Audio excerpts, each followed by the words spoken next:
It's great to see so many of you here this morning. Thank you for coming.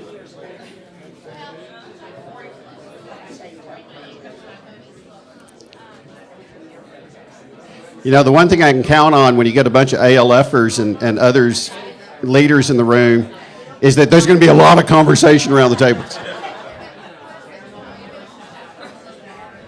And it is kind of funny to me that when I told you that we have that you have 3 minutes to take orders, it was like, that means I have 3 minutes to have that conversation that I was just dying to have, right? The noise level in the room just took off. Yeah. So I'm very, very pleased to be here with you. Again, my name's Randy Butler, and I love my association with American Leadership Forum and with Harriet. We have actually partnered together now for a couple of years on dialogue opportunities and programs, and of course I was absolutely delighted and I will say a wee bit shocked when at a program she walked up to me on a break and said, "Now I don't want to distract you, but would you be willing to think about facilitating the core class this year?" And I took like 2 steps back, like, "Oh my gosh, pinch me." So I want to welcome, by the way, I do want to welcome the senior fellows of the best class that I have ever facilitated with ALF, class 30. And there's quite a few of you here this morning. Thank you for coming. For the past, how many years? 11 years or so, I've had the incredible privilege of bringing together people in very unlikely collaborations, and to do that so that they could address the issues in their own communities and help to build community-based solutions. And I've had the opportunity to do that. In fact, I started off in one of the easier places in the world, in the Balkans, working with Serbs, Croats, Kosovars, Bosniaks, basically all the folks over there who, when the former Yugoslavia broke up, decided that they would try to rid each other from the peninsula. And that's really where I learned to do this, beginning in the summer of 2002. Since then, I've gone on to, I decided that was too much of a challenge, so I decided to shift to the Sudanese, and had the opportunity to work with leaders from all regions of Sudan. And finally, it started getting easier when Harriet called me. And so we do have projects that we do here in Houston that we love partnering with folks in Houston and with other organizations here to do this. But I got to tell you that that's really a background for my introduction of Reverend Lawson, who I think probably everybody in the room, you either know him or you know of him, so I'm not going to waste a lot of his time by giving you a long introduction. But I had the opportunity to sit in his living room back in June, and he told me this amazing story that you're going to hear this morning. And it's a story of an unlikely collaboration to solve a huge issue in our town and, frankly, in the country, but to do it on a community-based, with a community-based solution. And when I heard that story, I thought, oh my gosh, how could I have grown up in this city? I'm a native Houstonian and not know that story. And that's when I decided, immediately said, Bill, would you be willing to tell this story to any group I can put together? And oh, by the way, can we capture it on video?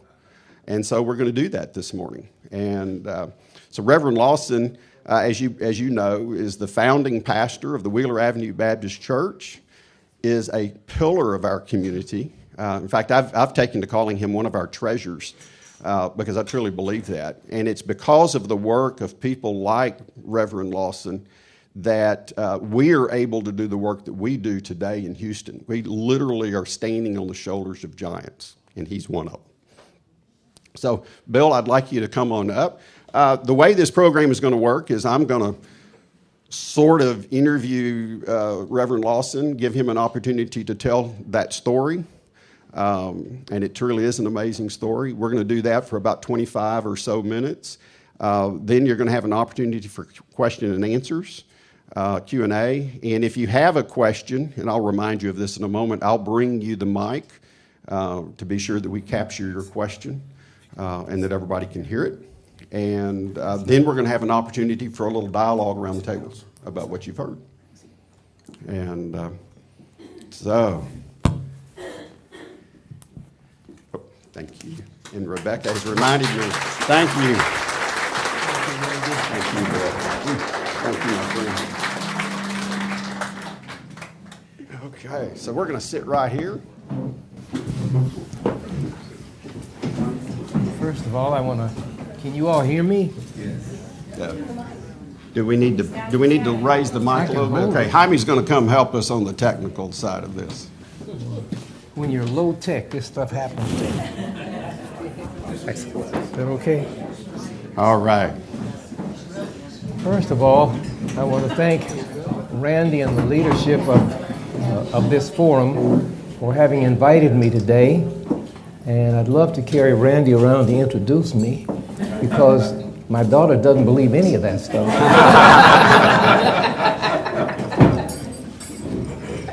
Randy and I had talked, and I think that one of the real gems of Houston is its diversity. And as I look around this room right now, I can see much of what makes Houston great, and that is the fact that there is so much opportunity for coalition and collaboration, even with people who don't come from the same background or don't have the same philosophy, but who can come together for common causes. So I do want to thank you for inviting me to this. I guess that this probably illustrates one of the things that Martin said: you've been to the mountaintop. So I'm glad to be with you. Okay, you want to ask me questions, or yes, how do you sir. do it? Well, why don't we start by setting the stage and reminding us of what Houston was like in the early to mid 60s during the time that as you, I love that you can call him Martin by his first name. Dr. King was leading at a national level, but particularly in the Deep South, the civil rights movement. And I know you were a part of that as a young man. Why don't you tell us first what was Houston like, particularly for a man of color in that time period, and then also tell us a little bit about what you were doing before this putting this collaboration together. Well, to start with, Houston has never really been Southern. Houston has always been Southwestern, and you can almost bifurcate the state, East and West, and the east part of the state had more of a Southern culture, and the west part of the state had obviously more of a Western culture, and these blended in Houston to be fairly well Southwest rather than hardly or tightly Southern. So when I came to Houston, that was 1955, interestingly enough, on the same day that Emmett Till was killed in Mississippi. And so I came right at the very birth of what we can call the civil rights movement. But in 1955, Houston was a segregated city, as virtually every city in the nation was. And by the way, that wasn't limited to south of the Mason-Dixon line, but it was a fairly segregated city. But it didn't have the same kind of hard segregation that other states like Mississippi or Alabama or Georgia had. And so when Audrey and I moved to Houston, we were brought here by segregationists. Texas Southern University had just been born, and there was a pattern with Southern Baptists to always place a Baptist chaplain on state campuses. And now you had a black state campus. What do you do when you got a black state campus? You obviously find a nice black man and bring him in to be the Baptist chaplain. So I was brought down from Kansas, and I became part of the Houston community at Texas Southern University. 1955, just as the civil rights movement was being born, and I'm being brought in by Southern Baptists. I had no idea of the historical significance of 1955 at that time, and certainly had no idea of the influence that students at Texas Southern University would have on this, the southern part of this southwestern culture. But we fairly soon learned that things were beginning to happen. I came in August of 1955. In December of 1955, the NAACP of Montgomery, Alabama, decided to make a test of the Montgomery transit system, and they chose Rosa Parks, and she began what we now call the modern civil rights movement. And by the way, just kind of a PS here, those who thought that Rosa Parks was just a seamstress with tired feet, that isn't quite the case. The NAACP branch in Montgomery wanted to have somebody who would sit in the wrong place on the bus. They picked out a young woman who was going to be that person, and it turned out that she was pregnant out of wedlock, and so that would have embarrassed them. So they dropped her, and they chose their secretary, who was Rosa Parks. And Rosa had her fears, but she was assured that when she got arrested, and she was going to get arrested, that they would get her out, and this would then show the protest against segregation in Montgomery, Alabama. None of us realized, neither I nor those who lived in Montgomery, certainly not those of us who were in Houston, that this would start a movement. But that's at least where it began. So Houston at that time was not segregated in the same sense as other southern cities, but it was segregated. There were white and colored drinking fountains, and there were, obviously you couldn't go into restaurants or theaters, and while you were welcome in department stores, you weren't welcome to try on clothes. So there was segregation, but there was at the same time a growing partnership between black leaders and white leaders. Because the bottom line in Houston was, we want to profit. We want to grow economically. And that called for a certain kind of collaboration, whether you liked each other or not. Wow. That's a long answer to a simple question. Well, it's a complicated issue, and it's a great answer.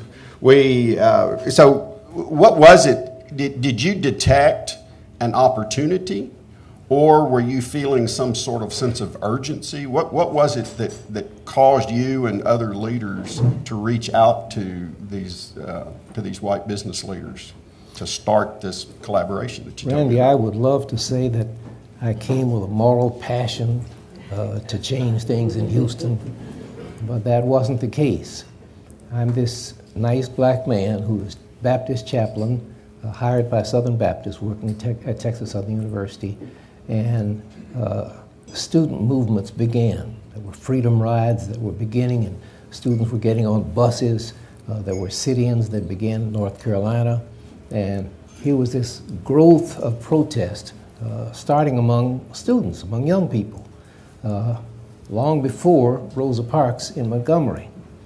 And at Texas Southern University, a group of students decided that since there were sit-ins in North Carolina, there ought to be sit-ins in Houston.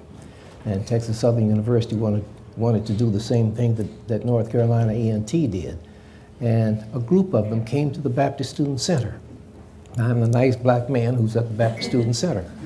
And when they came to the Baptist Student Center, and Melanie was just a child then, she was there, 1960, it was 1960. And when they came to the Baptist Student Center, here was this whole group of them at night after the Baptist student programs were over, and they said, Reverend Lawson, we're going to stage a sit-in, and we need to have some nonviolent training so that we can do what Dr. King has done. And so I said, you're going to do what? I said, we're going to stage a sit-in, and we just need some nonviolent training. Well, my response was not, yes, I will give you nonviolent training. My response was, you got to be kidding. Your parents sent you here to get an education, and now you're going down to risk getting arrested? And I said, let me tell you why you shouldn't do this. And they said to me fairly solidly, if you are not willing to help us, then we'll just go on our own. They walked out, left me standing there in the Baptist Student Center, and they began the first protest at one of Stanford Alexander's stores, wine gardens on Alameda. And here it began in Houston. And I hadn't realized that history had taken place in the living room of the Baptist Student Center, and I had missed it. When I did get involved was when they got arrested, and somebody had to get them out. So Audrey and some of the neighbors in that area and some of the faculty at Texas Southern University began to try to raise money to get these students out. So I didn't go in with passion. I got dragged in by the heels. So then fast forward then to the decision to actually put together this group, the meetings that you've told me about that you had with whoever first you put together from the African American community, and then reaching out to the white business leaders. Well, following the students' beginning protest, there was a feeling among African American adults that students shouldn't be left out here on the front lines without some kind of support. So Dr. Samuel Nabrett, who was the president of Texas Southern University at that time, called together a group of people suggesting that while the adults would not protest, that the adults would at least support these students. That was kind of the beginning of that whole thing. There was a faculty member, Dr. B.A. Turner, who was over the Industrial Arts Department. I'm trying to remember some of these things, but he was over the Industrial Arts Department, and Dr. Nabrett had asked Dr. Turner if he would at least work with some of the adult leaders to give leadership to the students. That was the beginning of a whole new movement. These were adults who were working on behalf of the desegregation of Houston. So we started having some meetings. And I guess the first meetings were among black leaders. The NAACP and the Houston Negro Chamber of Commerce would have regular weekly meetings, and we began to go into those meetings to talk about the desegregation of Houston. And somebody, and I'm going to guess that it was probably Dr. John B. Coleman, an MD, who was one of our leaders at that time, was the one who suggested, I know some people in the medical center, and I think that we ought to talk to some of them. So little by little, the black leaders got together. And I knew that you were going to ask me this, so I brought my iPad.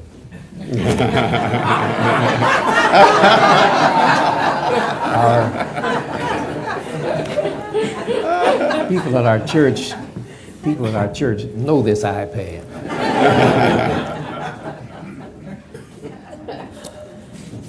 Mac Hanna, who was the president of Standard Savings and Loan, Hobart Taylor, who was the owner of Square Deal Cab Company, business people. Dr. John B. Coleman, Dr. C.W. Thompson, who was another MD, Quentin Meese, who was the director of the South Central YMCA, and Dr. B.A. Turner of TSU, and I was part of this group, were talking about how it was possible for us to collaborate with the larger Anglo community. And so we contacted Bob Dundas, who at that time was the president of Foley's, most recently Macy's. And Dundas was the president of the Houston Chamber of Commerce, which is now the Greater Houston Partnership. He began to call together some people to talk about this problem. The issue, once again, was not moral. The issue was economic. In 1960, the protests had begun with students. In 1962, we had put in the sky this thing called Telstar that now made it possible to make available globally whatever images there were, which is why we could now see all over the world what was happening in Washington, D.C., or in Birmingham, Alabama, or in places almost anywhere where he was Telstar in the sky. Roy Hofheinz, who had been mayor of Houston, had begun to envision this dome stadium. And his idea was that if we could bring baseball, Major League Baseball, to a much larger venue, then that would help. In 1962, the NASA was established in Houston. And I'm mentioning all these things because these were key to the desegregation of Houston.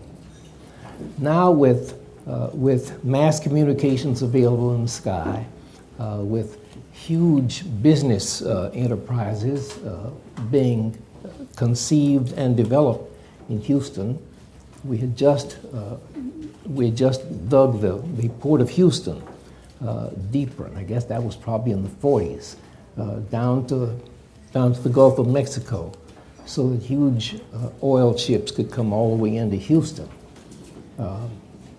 So those of us who got together talked about desegregation in Houston. If you had a Birmingham in Houston, and now the whole world could see it, that wasn't going to help us with NASA and with the Astrodome and with the oil and gas people who were now looking at Houston as a possible place to work. And so we talked not just about the moral aspects of desegregation, but about the economic aspects of it. And they understood. These meetings were held in the Rice Hotel. At that time, the Rice Hotel was probably one of the most tightly segregated institutions in Houston. And if blacks went to the Rice Hotel, they went as servants, and they came up freight elevators. I was a snooty kind of a guy, and I had simply refused to go into Foley's because Audrey couldn't try on shoes there. I wouldn't go to the theaters because we had to sit in the balcony. And obviously I wasn't interested in going to meetings at the Rice Hotel if I was going to have to ride up a freight elevator. But for these meetings I went, and I rode the freight elevator. And we talked about how it was possible to desegregate Houston before we had an uprising, even one started by students, that could be globally broadcast. And after several of those meetings, it was decided, let's desegregate on a certain day. And so let me stop you. You've mentioned these meetings. Who were in the, and you don't, and not necessarily names, well, although you might have them on your iPad. Yeah. So who participated in these meetings, and how long did these meetings go on before that decision was made to pick a day for desegregation? They would have started roughly in December of 1963. They would have ended in March of 1963. So they were 3-4 months. 63. December 63 through March of 64? No, No. March of 63, I'm sorry. Okay. December 62 Okay. of March of 63. March of 63 was the time when there was going to be a parade, and I'll come on back to that a little bit later. But you were asking who were in these meetings. I've mentioned the blacks who were in the meetings. Bob Dundas of Foley's, Ovita Culp Hobby of the Houston Post, John T. Jones, the nephew of Jesse Jones of the Houston Chronicle and of Houston Endowment, and he was also over a station called KTRK, ABC 13. You may know about that station. Bill Hobby of KPRC TV, Channel 2, Roy Hoffhines, former mayor and at that time person who was interested in building the Astrodome, Sonny Look of Houston Restaurateurs. And so you had a number of people who were leaders in a number of different areas, and they were all concerned about one thing: how can we keep Houston from being a Birmingham? And so it was decided in those meetings between December and March that we probably ought to have some quiet negotiation among the blacks and whites, and we could work it out on a kind of gradual basis. Then the students got involved, and this is what pushed us. Kids always push us. If you have any kids, you know what I'm talking about. But the students decided that since there was going to be a major parade in Houston, and it was going to be in honor of an astronaut, and I can't remember right now who the astronaut was, but this was going to be a major parade, Gordon Cooper. And this parade was going to come down Main Street, and the students at Texas Southern University, and now joined by some of the black students at the University of Houston, said, when they have this parade, we're going to go out on Main Street, and we're going to lie down on the street, and just keep them from having this parade. That was the spur. That was the driver. So while we were riding freight elevators up to meeting rooms in Rice Hotel, we knew that we couldn't talk about quiet, gradual negotiations. We were going to have to do something before that March 24th parade. And so it was decided that what we will do is to have a media blackout. And the media blackout would hide what was going to happen. One day, March 23rd, we would simply desegregate. And we would take down the white and colored signs in the buses, and we would pull down the white and colored signs on drinking fountains, and people would be welcome to come into Foley's and try on shoes or dresses. But all this would be done just one day, and none of the media would cover it during that period. And they wouldn't cover it for the next 10 days. And on that specific day, March 23rd, all the white and colored signs and whatnot were taken down, and when people tried to get on the bus, black people would get on, they'd move toward the back, and white kids had already gotten on, and they wanted to run to the back because that's where the big window was. And so now for the first time, they were able to sit on the back of the bus.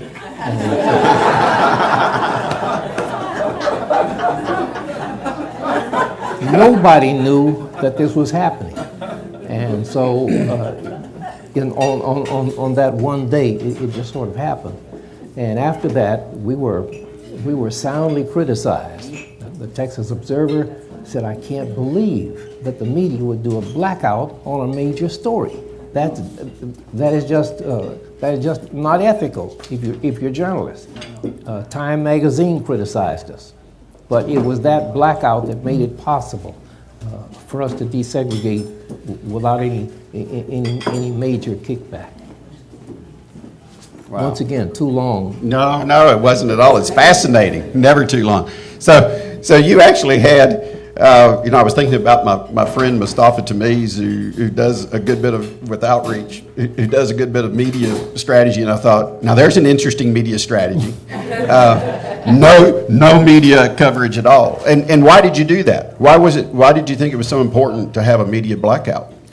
We thought that it was vital for us to take the focus off of desegregation, and to simply recognize that Houston was still a city that was worth oil and gas companies coming in, that Hoffhein's dream of a dome stadium should be fulfilled, and by 1965 he had built it. And so for us, the key was to keep Houston as a growing economic center. Those of us who were black, obviously, were very much concerned about our own pride as a community, but as a coalition, as a collaboration, all of us had the same concern that Houston could thrive economically. So in Houston, desegregation really was not just a moral and ethical issue. It certainly is a moral and ethical issue, but the driving force was economic. Mm-hmm. And were you concerned that if there were a lot of stories about what you were doing and what had occurred, that there might be some kind of backlash to Even in Houston, mm-hmm. The people who were in that room were people who were forward thinking enough. They would rather see Houston prosper than to see old traditions be sustained. And so they didn't want to have backlash, not just all over the nation, but even in Houston, they would have had backlash. So by the time people knew about it and there was a story, it had already been done. It had been done. Wow. So there are so many things, and I wish that we had more time. There's so many more things I would love to ask you about this. So what I'd like now to do is turn your attention to today, because you've just told us what I still think is an amazing story of an unlikely collaboration that brought people together where they found common ground, probably in a place that most of us were surprised that is the common ground, because what you just described is what Roger Fisher up at the Harvard Negotiation Project would call a win-win solution.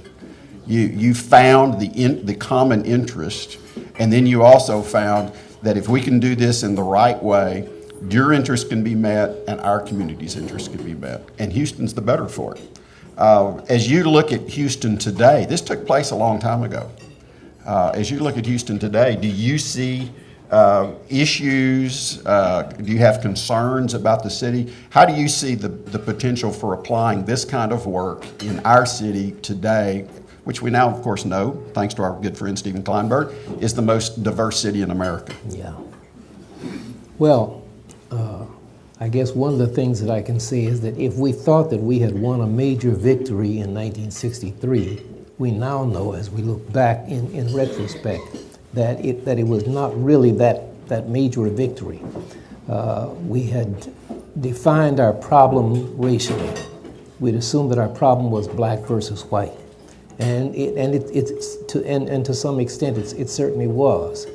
We now know that our problem was more economic layers. It was have versus have-nots, and that is still where it is to this day. If you are wealthy enough, then it's possible that you can get some advantages that you can't possibly get if you're poor. We have in the room today a public defender. Someplace I saw him, Alex Bunning, right over here. We began to realize that our criminal justice system was kind of our new segregation system. You could get many of our minority males off the street if you could get them into jail. And so when you look at our prison population in 2013, what you see is 70 to 80% black and Hispanic males. And there's a major reason for that, because blacks and Hispanics make up a good part of the have-not community. So if you are poor and you can't afford a lawyer and you're accused, chances are that a court-appointed attorney will be given to you, and that court-appointed attorney gets a fee for taking you as a poor person. And he needs as many clients as he possibly can to make that fee big enough. So he needs to get you off his counter as soon as he can and get other people who have been arrested. What he will normally do is to tell you, if you plead guilty, I will get you out in 6 months. So you plead guilty and you're put in jail, and he goes on, he finds another person to get a fee from. And that practice had in the first place made a number of lawyers very wealthy, and in the second place had gotten a lot of poor have-not types who were largely black and Hispanic off the streets. So we were making all kinds of profits off of holding down have-nots. Well, 2 or 3 years ago, we began to realize that Harris County was the largest county in the nation, 50 states, that didn't have a public defender. So there were several of us who got together to see if it wouldn't be possible for us to convince Harris County to name a public defender. Long story short, 2 years ago, Alex Bunning was named as our public defender. And once again, this was largely because we began to realize that the moral community, the clergy, was a powerful force. And we hadn't used the clergy before. We'd used business people, we'd used civil rights leaders, But, but to bring the clergy on board was a whole new thing. When County Judge Ed Emmett came into a meeting that we had called, he saw on the front row of that meeting Archbishop Joseph Fiorenza of the Diocese of Galveston, Houston, Rabbi Samuel Karff, who is a rabbi emeritus of Beth Israel, and a very strong and very highly respected man. There was Jim Bankston of St. Luke's Methodist Church, and there were a number of people who were there, but he saw that this crowd was a diverse crowd, but it was all clergy. And so that moved Emmett to at least go back to County Commissioner's Court and say, this is something that we ought to do something about. So we named a public defender. Now Bunnin, who is our public defender, needs to have 5 or 6 others working with him. We've got a huge population of people who are arrested, and obviously his office can't handle all that alone. He still has opposition from judges and from lawyers, because that system of paying court-appointed attorneys was a very profitable system. So his work is cut out for him. But our hope is that we will look at the current problem, which isn't black-white anymore, which is now pretty much have-not, and do something that can change our systems so that we're not still suppressing people. So Jim Crow has changed from being black-white to being have-not, but it's still there. Wow, thank you. So I think now's a good time. For sure, you've got some questions. I'm going to bring the microphone to you so that everyone can hear your question. But who would like to? Who has a question at this point?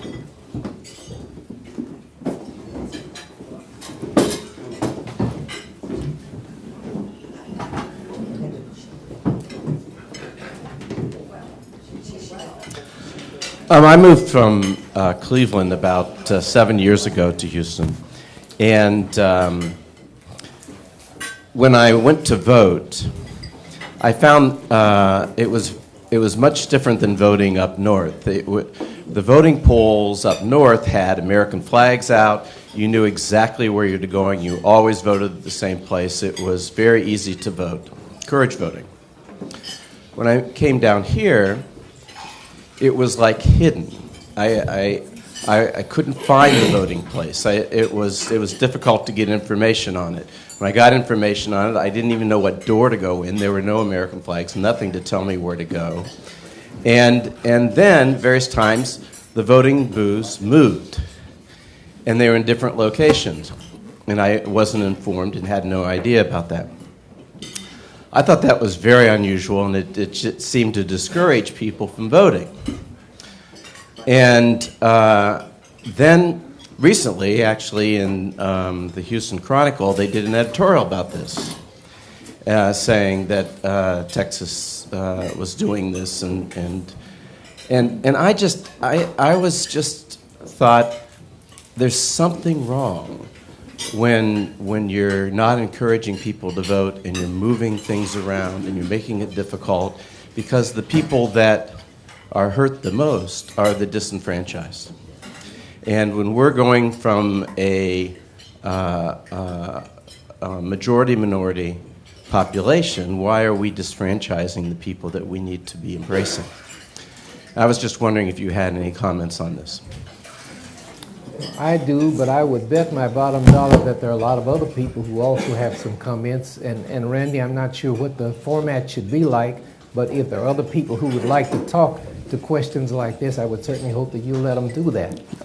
And we are going to have an opportunity to do that in about 10 minutes. 2 minutes.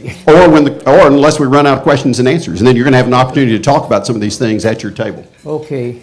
My own perspective on this is that there certainly is a difference in the way voting is handled here in the South and the way voting is handled in the North. But I'm not sure how much that difference is based on ethnicity. My own impression, having lived in Texas now for almost 60 years, is that, that there's a constant pitched battle between parties. And so redistricting and moving polling places sometimes is not just a matter of keeping blacks and Hispanics from voting, but from keeping Democrats in places where Republicans would like to have the majority power. We have in Texas a fairly strong sense of community, meaning that we tend to ghettoize Republicans, Democrats, conservatives, liberals, and so part of that problem deals with trying to keep minorities from voting, but I think also part of that problem is to maintain party control. Now, there are probably other ideas here, and certainly at some point we could talk about that. Reverend Lawson, I'd like for you to talk a little bit about your involvement in public schools here, and I'm also really curious to know what you think about the North Forest issue and being taken into HISD.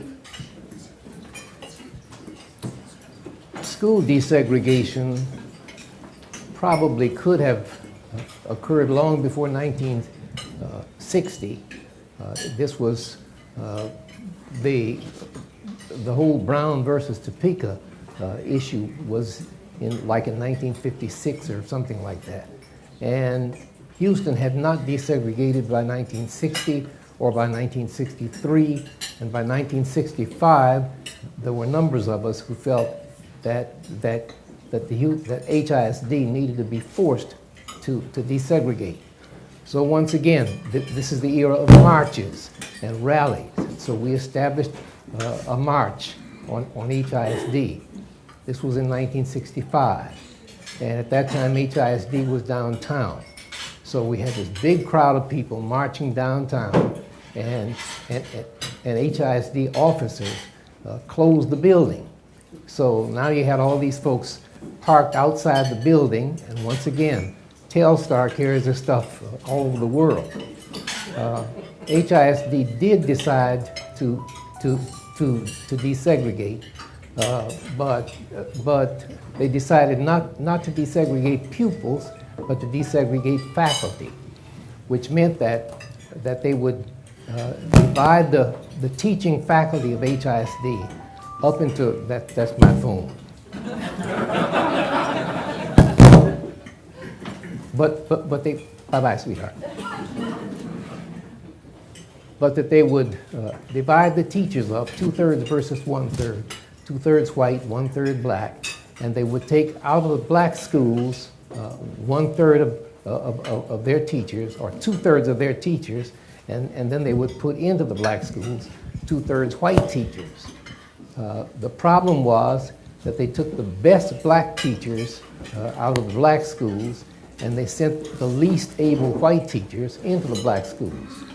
So the descent of quality in the minority education was gradual, but it was very definite. And so by the time you got to a North Forest situation, here's a poor community that has had problems for a long time. Add to that corruption in the North Forest school board system, and so with poor teaching and poor governance, then the school just kind of went downhill. North Forest cannot be saved. It's gone. I'm not sure whether or not it's going to do much good going into HISD. HISD has its own problems too. But I think that that part of our tragedy has been going on since 1965. We got the schools desegregated in 1965, but not in the way that we had hoped. It was faculty desegregation rather than pupil desegregation, and therefore a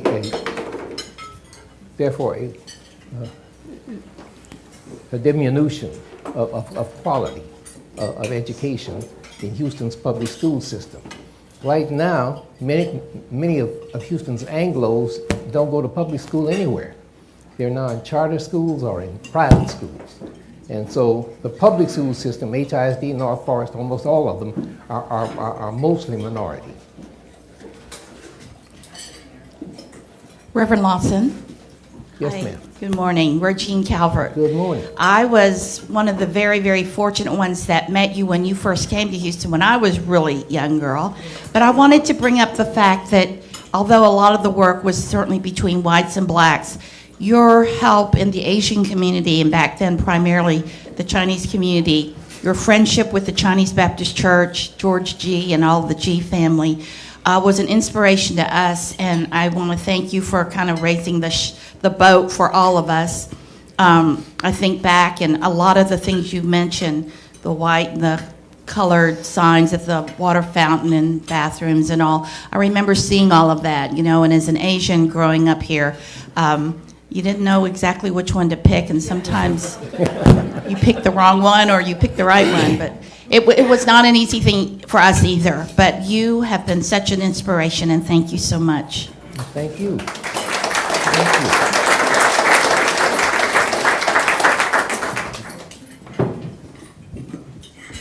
Pastor Bill, I have two very quick questions. I knew Bob done this work for him, and I just wondered if he ever invited you to Foley's and thanked you for all the work that you and others had done to advance integration in Houston.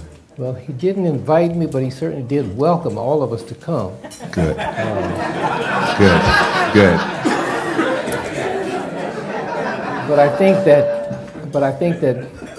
that for me, one of the greatest experiences was realizing that blacks and whites could get together. Whether we agreed with each other or liked each other or not, that if we had common interests, it was possible for us to work together. And so since that time, coalition has been a kind of theme of mine. And just as this young lady has mentioned, we were interested in coalescing with Hispanics, with Asians, with Hindus, with Jews, with just everybody. The other part of my question, thank you, was I have watched your work with Rabbi Koff, Archbishop Fiorenza, and I've seen the great respect that the three of you have for each other. It seems to have gone beyond respect to very deep friendship. And I wondered if you could comment on that. I know you've been out front of many battles. That is certainly true. Randy was mentioning my calling Dr. King Martin. When the Archbishop and the Rabbi and I get together, we are Bill, Joe, and Sam, except in public. But that has developed into a deep friendship. All of us have the same basic moral and ethical basement. We're all concerned about loving God and about looking for justice for our neighbor. So the philosophical unity that we've got has made us very close friends. Thank you.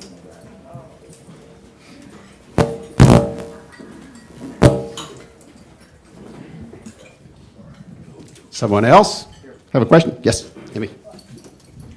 It's not so much a question, but I would like to have my memory revitalized. I wish I could help you with that. I think only God can do that. When my husband and our family first moved to Houston, which was in 1966, we arrived here to the riot on the TSU campus. I believe Police Chief Short was there. The son of the housekeeper I had in Illinois was on that campus, and we wanted to go get him, and were advised not to go on the campus. Could you please refresh my memory about what started that? And what was Short's incentive to be where he was at that time? We don't have that much time, Randy. Sounds complicated. To start with, Chief Short was a very hardline law enforcement man, as he should have been. That was okay. But there had been a kid who had drowned at the city dump in Sunnyside, in South Houston. This time I'm going to shut this thing off.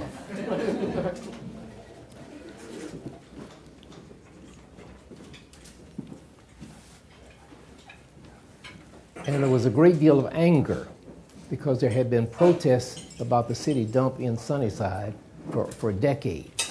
And now that this kid had drowned, and students, once again students, from Texas Southern University and from the University of Houston rushed out to the city dump, and they began to lie down on the road where the dump trucks were coming in. And so the police came out to the city dump, and they started throwing people into paddy wagons. I'm the Baptist chaplain at Texas Southern University, so I go rushing out there to see what is happening, and before I find out, I'm thrown in jail too. And so I'm downtown in jail, and then the mayor calls my wife and asks, "Where's Reverend Lawson?" And she says, "Well, he's in your jail." So the mayor sends to get me out of jail, and I learn on the way in the police car that hundreds of police have lined up in front of the TSU dormitories, and that they're just about to they've been told that there's going to be a riot among students, and so they're all lined up in front of the dormitories. Well, while they're lined up in front of the dormitories, somebody shoots, and an officer is wounded. And so as soon as that shot is fired, then all the police dash into the dormitories, and they start pulling boys out. They will later learn that this was friendly fire, and that this was a frightened rookie who shot, and he shot a rookie. And that it wasn't a shot that came out of the dormitory at all. So when I go up to the dormitory to see what has happened, and all this fusillade of shots are fired, I just have to hit the ground, and they start throwing people in jail. So while they're throwing people in jail, somebody discovers that he wasn't a TSU student, and they get word to the mayor that this has happened, and so so the mayor asked several of us who were chaplains. There's a Methodist chaplain, there's a Catholic chaplain, to come down to City Hall and suggest to him what should be done. Well, our suggestion is twofold, of course. That all the students who are in jail need to be released, and that their records need to be expunged. So that happens, and fortunately, the one thing that didn't happen was that it was called a police riot. It's still called the TSU riot, as though the students rioted. But there's a very good thing that at least came out of it. Many of those young men who were thrown into jail went on to become professionally successful. There is a story that this is kind of the end of this. One of our district attorneys, his name Chuck Rosenthal. Chuck Rosenthal got in trouble, and he was asked to step down, and he had to go and face a federal judge. It's all part of what he had to do. The federal judge he had to face was Kenneth Hoyt. Kenneth Hoyt was one of the students who'd been thrown in that paddy wagon back at TSU. But after he got out, he was able to go to law school, became a judge, and ultimately he became a federal judge. Well, that gives you some picture of the TSU. Wow. Well, that was some introduction to Houston. Wow. Well, Reverend Lawson, thank you again. Let's give Reverend Lawson a hand. Thank you. Thank you.